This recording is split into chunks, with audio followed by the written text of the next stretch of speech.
പ്രേംലാൽ കേട്ടോ കുറച്ച് നാളുകൾക്ക് മുമ്പ് കൊളംബോയിൽ ഒരു ഗോളം ഇങ്ങനെ കറങ്ങി നടന്നു ആകാശത്ത്. ഒരു സപ്പോർട്ടും ഇല്ലാതെ ഇങ്ങനെ കറങ്ങി നടന്ന് പിന്നീട് അത് ഭൂമിയിൽ വന്ന് പതിച്ചു. അത് ശാസ്ത്രജ്ഞന്മാരെടുത്തുകൊണ്ട് പോയി അതിന്റെ കൂടുതൽ വിവരങ്ങൾ പരിശോധിച്ച് വന്നപ്പോൾ നമ്മൾ ഇതുവരെ കണ്ടിട്ടില്ലാത്ത കുറെ ലിപികളൊക്കെ അതിൽ ചേർത്തിട്ടുണ്ട് എന്നാണ് അത് അവർ കണ്ടെത്തിയിരിക്കുക. പക്ഷെ അതെന്താണെന്ന് ഡീകോഡ് ചെയ്യാൻ അവരെ കൊണ്ട് കഴിഞ്ഞിട്ടില്ല.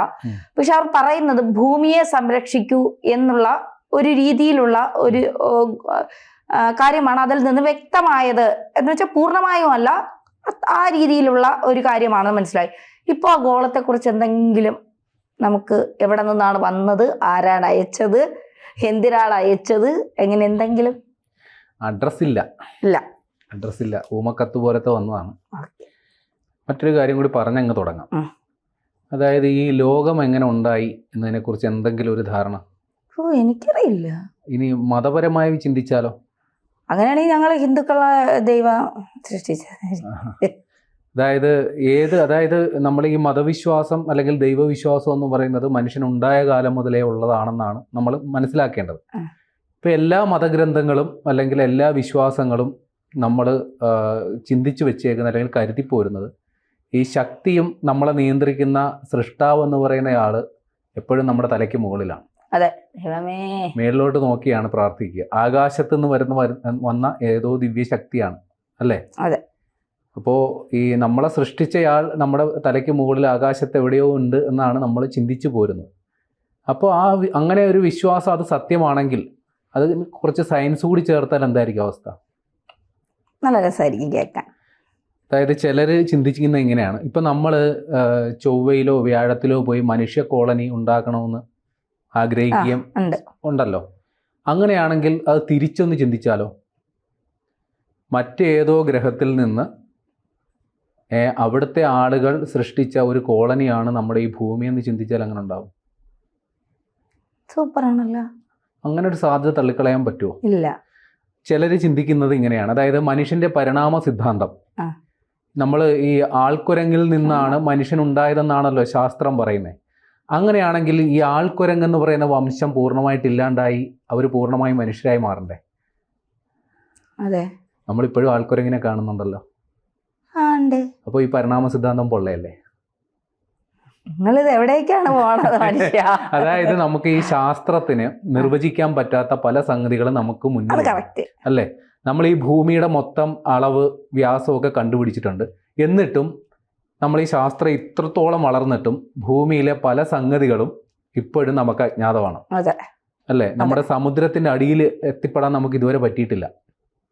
നമ്മുടെ ടൈറ്റാനിക് കപ്പൽ മുങ്ങിത്താഴ്ന്ന സ്ഥലം സന്ദർശിക്കാൻ പോയവരുടെ അവസ്ഥ നമുക്കറിയാമല്ലോ. അതിനും ആഴത്തിലുള്ള സ്ഥലം നമുക്കുണ്ട്. അവിടെയൊക്കെ മനുഷ്യന് ഇതുവരെ കടന്നു ചെല്ലാൻ പറ്റിയിട്ടില്ല. ഇപ്പോൾ ഭൂമിയിലുള്ള സംഗതികൾ എന്താണെന്ന് പോലും നമുക്ക് കൃത്യമായിട്ട് മനസ്സിലാക്കാൻ പറ്റിയിട്ടില്ല. നമ്മുടെ ഐസ് മൂടിക്കിടക്കുന്ന അന്റാർട്ടിക്ക പ്രദേശങ്ങൾ, ധ്രുവപ്രദേശങ്ങൾ, അവിടെ മനുഷ്യന് എല്ലാ പ്രദേശത്തും ഇപ്പോഴും നമുക്ക് കടന്നു ചെന്ന് അവിടെ എന്താണെന്ന് ഇതുവരെ മനസ്സിലാക്കാൻ പറ്റിയിട്ടില്ല. അവിടെയും ഇത്തരത്തിൽ കുറേ അജ്ഞാത സംഗതികൾ നടക്കുന്നുണ്ടെന്നാണ് ചില ഉണ്ടത്ര സംഗതികൾ, ഒളിഞ്ഞും തെളിഞ്ഞും ഒക്കെ ചില സാധനങ്ങളൊക്കെ ഇൻ്റർനെറ്റ് ലോകത്ത് പരതിയാൽ കിട്ടും. അപ്പോൾ ഇതിൻ്റെയൊക്കെ ആധികാരികത നമുക്ക് മനസ്സിലാക്കിയെടുക്കാനോ അതിനെക്കുറിച്ച് വാദിക്കാനോ ഇപ്പോൾ പറ്റില്ല. പക്ഷേ ഈ പറയുന്ന സംഗതിയുടെ ആധികാരികത തീർച്ചയായിട്ടും നമ്മൾ പറയണം. കാരണം നമ്മുടെ കൺമുമ്പിലുള്ള സാധനമാണ്. ഇത് തെളിവുണ്ട്, വസ്തുതയാണ്. സംഭവം നടക്കുന്നത് കഴിഞ്ഞ മാർച്ച് 2-ാം തീയതിയാണ്. ഇപ്പോഴും ഇൻ്റർനെറ്റിൽ പരതിയാൽ, അതായത് ട്രൂത്ത് പോൾ എക്സ് എന്ന് പറയുന്ന ട്വിറ്റർ അക്കൗണ്ടിൽ, അതായത് എക്സ് അക്കൗണ്ടിൽ ഇതിൻ്റെ വീഡിയോകളും ദൃശ്യങ്ങളും ഒക്കെ ഉണ്ട്, ഇപ്പോഴും ഉണ്ട്. അത് മാത്രമല്ല പലരിലും ഉണ്ട്. അതായത് കൊളംബിയയിലെ, കൃത്യം പറഞ്ഞാൽ ബുഗ എന്ന് പറയുന്ന ഒരു നഗരത്തിൽ, അതിൻ്റെ ആകാശത്ത് ഒരു ഫുട്ബോൾ പന്ത് കണക്കെ ഒരു ലോഹഗോളം ചുമ്മാ അങ്ങോട്ടും ഇങ്ങോട്ടൊക്കെ പറന്ന് നടക്കുന്നു. നമ്മൾ ഈ ആകാശ ബലൂണുകളൊക്കെ ഇല്ലേ, നമ്മൾ പാരച്യൂട്ട് പോലുള്ള സംഗതികൾ, അതൊക്കെ ഇങ്ങനെ പറന്ന് കിടക്കുന്ന നമ്മൾ കണ്ടിട്ടുണ്ട്. അതിന് ഒരു നിയതമായ ഒരു ട്രാക്ക് ഉണ്ടാകും, കാറ്റിൻ്റെ ഗതി അനുസരിച്ച് അങ്ങോട്ടും ഇങ്ങോട്ടും ഒക്കെ പോകുന്ന. പക്ഷേ ഈ ഭൂഗോളം ഈ ഗോളം അത് സഞ്ചരിച്ച പാത കണ്ടു കഴിഞ്ഞാൽ അതിൽ എന്തൊക്കെയോ ഒരു അസാധാരണത്വം ഉണ്ട്. ഞൊടിയിടയിൽ അങ്ങോട്ടും ഇങ്ങോട്ടൊക്കെ മാറുക. അപ്പോൾ ഇതൊരു ലോഹഗോളമാണല്ലോ, സ്വാഭാവികമായി നമുക്ക് ഗുരുത്വാകർഷണമുണ്ട്. അത് എത്ര ഇതാണേലും താഴോട്ട് വീഴും.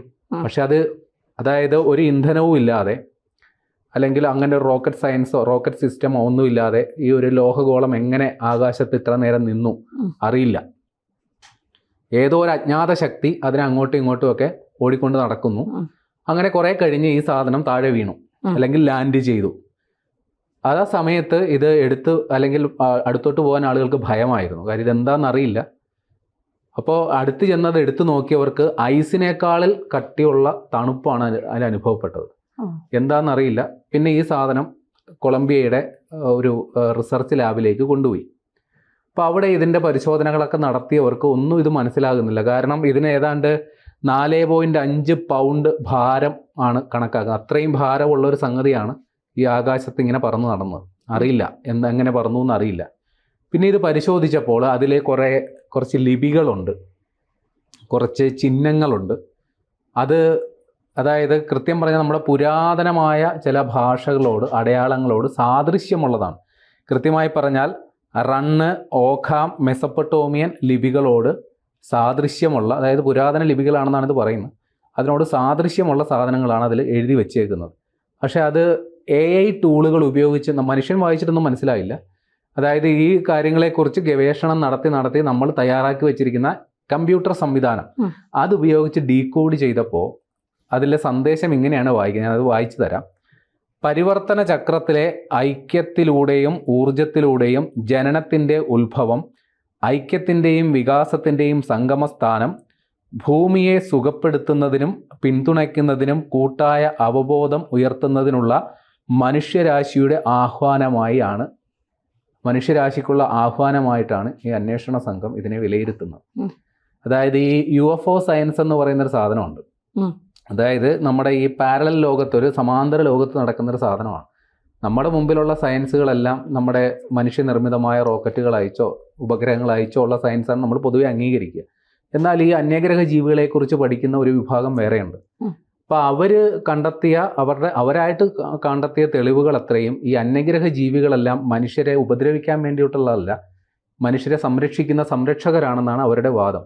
ഈ അന്യഗ്രഹ ജീവികൾ ഇങ്ങോട്ട് കൈമാറിയ സന്ദേശങ്ങൾ അത്രയും മനുഷ്യരിവിടെ സ്വസ്ഥമായി ജീവിക്കണം, ഇവിടെ പരസ്പരം പോരടിച്ച് ചാകരുത്, ആണവായുധങ്ങൾ ഉപയോഗിക്കരുത്, ഭൂമിയെ നശിപ്പിക്കരുത്, പരിസ്ഥിതി മലിനീകരണം ഉണ്ടാക്കരുത്, ഇത്തരത്തിലുള്ള സന്ദേശങ്ങളാണ് ഈ അന്യഗ്രഹ ജീവികൾ ഉണ്ടെങ്കിൽ അവരിങ്ങോട്ട് തന്ന സന്ദേശം എന്നാണ് ഇവർ വാദിക്കുന്നത്.